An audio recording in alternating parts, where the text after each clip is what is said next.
اس سے بڑا کیا انتقام ہے کہ دور میں لعنت کی جائے صحابہ کرام پر، ممبروں پہ، سیدنا علی پر، نعوذ باللہ۔ کہتے ہیں اس سے بڑا کیا انتقام ہے کہ دور میں لعنت کی جائے صحابہ کرام پہ، ممبروں پہ، سیدنا علی پہ، نعوذ باللہ۔ ویسے تو یہ سیدنا علی رضی اللہ عنہ پہ لعنت وغیرہ کے حوالے سے نعوذ باللہ من ذالک ثم استغفر اللہ، اس حوالے سے معرفت الصحابہ و اہل بیت سیریز میں بڑی وضاحت سے میں بات کر چکا ہوں۔ صرف سر دست آپ بھائیوں کے سامنے دو حوالے بیان کر دیتا ہوں سنی شیعہ دونوں کتب سے، تاکہ پڑھے لکھے کو فارسی کی ضرورت نہ پڑے۔ یہ دیکھیے گا، یہ میرے ہاتھ میں تاریخ ابن کثیر البدایہ والنہایہ، جو کہ خود مرزا جی نے کہا کہ یہ تبریک کھولیں یا تاریخ کھولیں، اس کی جلد نمبر 8 کا صفحہ نمبر 973 ہے۔ وہ مغیرہ بن شعبہ رضی اللہ تعالیٰ عنہ بیان کرتے ہیں کہ جب مغیرہ بن مکسم رحمۃ اللہ علیہ بیان کرتے ہیں کہ جب حضرت معاویہ رضی اللہ تعالیٰ عنہ کے پاس سیدنا علی بن ابی طالب رضی اللہ عنہ کے شہید ہونے کی خبر پہنچی تو آپ رونے لگے۔ آپ کی بیوی نے آپ سے کہا کہ آپ اس شخصیت پر رو رہے ہیں کہ جس سے ایک عرصہ آپ کا اختلاف رہا ہے۔ تو سیدنا معاویہ رضی اللہ عنہ نے کہا تو ہلاک ہو جائے، تجھے معلوم نہیں کہ لوگوں نے کس قدر فضیلت، کس قدر فقہ اور علم کو کھو دیا ہے۔ سیدنا معاویہ رضی اللہ تعالیٰ عنہ سیدنا علی کی شہادت پر رو رہے ہیں اور ان کی فضیلت کا اقرار کرتے ہوئے، ان کی منقبت، ان کی شان بیان کرتے ہوئے کہہ رہے ہیں کہ تجھے معلوم نہیں لوگوں نے کس قدر فضل، کس قدر فقہ، کس قدر علم کو کھو دیا ہے۔ جو آدمی اس طریقے سے سیدنا علی بن ابی طالب رضی اللہ عنہ کی فضیلت کا قائل ہے، وہ اپنے دور میں ان پر لعنتیں کروائے گا، ان کو کوئی گالیاں دلوائے گا، نعوذ باللہ۔ یہ وتیرہ مرزا جی جیسے کذاب و دجالوں کا تو ہو سکتا ہے، یہ وتیرہ جو ہے نعوذ باللہ صحابہ کرام رضوان اللہ علیہم اجمعین کا نہیں ہو سکتا۔ پھر یہ دیکھیے گا، میں نے تاریخ ابن کثیر کا حوالہ دیا، یہ میرے ہاتھ میں مجالس المومنین ہے، قاضی نور اللہ شوستری۔ اب یہ دیکھیں، یہ شیعہ کتاب سے بھی سن لیں، صفحہ نمبر 544 545، محکن بن ابی محکن زبئی، اس کے حالات کے اندر وہ لکھتے ہیں کہ یہ جو ہے وہ معاویہ رضی اللہ تعالیٰ عنہ کے پاس شام میں پہنچا اور وہاں پہنچ کے اس نے کہا، یعنی کہ میں بخیل ترین اور بزدل ترین اور انتہائی لائق ملامت اور عاجز ترین شخص کی طرف سے تیرے پاس آیا ہوں۔ معاویہ رضی اللہ عنہ نے کہا اللہ کی قسم تو نے جھوٹ کہا، ابو طالب کا بیٹا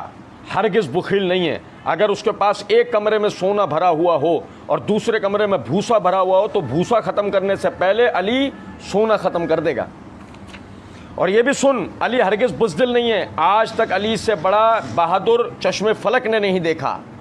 اور علی لائق ملامت بھی ہرگز نہیں ہے کیونکہ وہ شیخ بطحا ابو طالب کا فرزند ہے، اس کی ماں فاطمہ بنت اسد ہے، اس کا بھائی جعفر طیار ہے، اس کا چچا حمزہ ہے، اور اس کا ابن ام اور اس کا سسر اللہ کا رسول ہے صلی اللہ علیہ وسلم، اس کی بیوی فاطمہ بنت رسول ہیں اور اس کے بیٹے حسن اور حسین ہیں۔ بھلا جس کا یہ نسب ہو وہ بھی لائق ملامت ہو سکتا ہے؟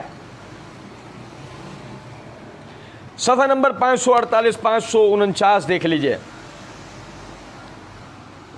سیدنا علی بن ابی طالب رضی اللہ تعالیٰ عنہ کی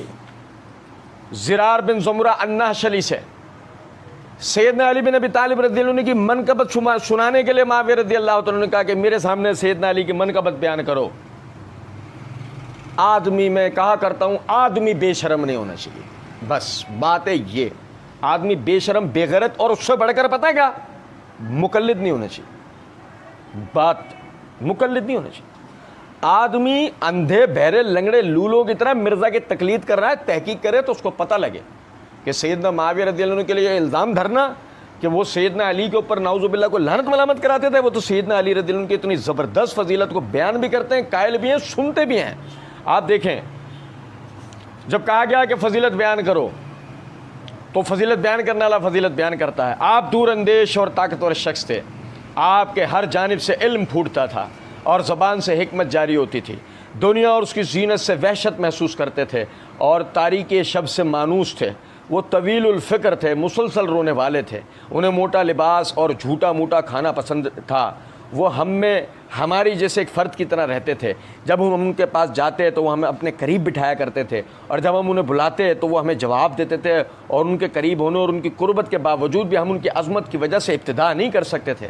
ان کی ہیبت کی وجہ سے ان سے کلام نہیں کر سکتے تھے، اور جب آپ رضی اللہ تعالیٰ عنہ مسکراتے تو آپ کے دانت موتیوں کی طرح چمکتے، آپ اہل دین کو مقدم رکھتے تھے اور مساکین کو ترجیح دیتے تھے، ان سے کسی طاقتور کو اپنے امر باطل کا لالچ نہ تھا اور کوئی کمزور ان کے عدل سے مایوس نہ تھا۔ میں اللہ کی قسم کھا کر کہتا ہوں کہ میں نے انہیں بعض اوقات اس حالت میں دیکھا کہ رات اپنی زلفیں دراز کر چکی ہوتی تھی، ستارے ڈوب رہے ہوتے تھے، اور سیدنا علی بن ابی طالب رضی اللہ عنہ اپنی ریش کو اپنے ہاتھوں میں پکڑے ہوئے محراب میں بیٹھ کر یوں تڑپتے تھے جیسے کوئی مار گزیدہ شخص تڑپتا ہے، اور غمگین پسر مردہ ماں کی طرح سے روتے تھے، اور رو رو کر کہتے تھے دنیا کیا تو نے میری طرف رخ کر لیا ہے، اور کیا تجھے میرا شوق چڑھ آیا ہے؟ اللہ کرے کہ تیرا وقت قریب نہ ہو، تو میرے غیر کو دھوکہ دے، میں تجھے طلاقیں دے چکا ہوں جس کے بعد میں تیری طرف رجوع نہیں کر سکتا، تیری زندگی حقیر اور تیرا خطرہ زیادہ اور تیری عمر کمزور ہے، آزاد راہ کم، سفر لمبا اور راستہ پر وحشت ہے۔ جب معاویہ رضی اللہ عنہ نے یہ سب سنا تو ان کے آنکھوں سے آنسو ان کی داڑھی پر بہنے لگے، اور انہوں نے اپنے آنسوؤں کو آستین سے پہنچا، پورا کا پورا شورا سب کے سب رونے لگے۔ معاویہ رضی اللہ عنہ نے کہا اللہ ابو الحسن پر رحم کرے، بے شک وہ ایسے ہی تھے۔ آپ اندازہ تو کریں، جو آدمی سیدنا علی رضی اللہ عنہ کے لیے اتنی زبردست فضیلت کا قائل ہو، اس کے لیے یہ بکواس کرنا کہ وہ سیدنا علی رضی اللہ عنہ پہ لعنت ملامت کرواتے تھے، یہ کس قدر دور کی بات ہے۔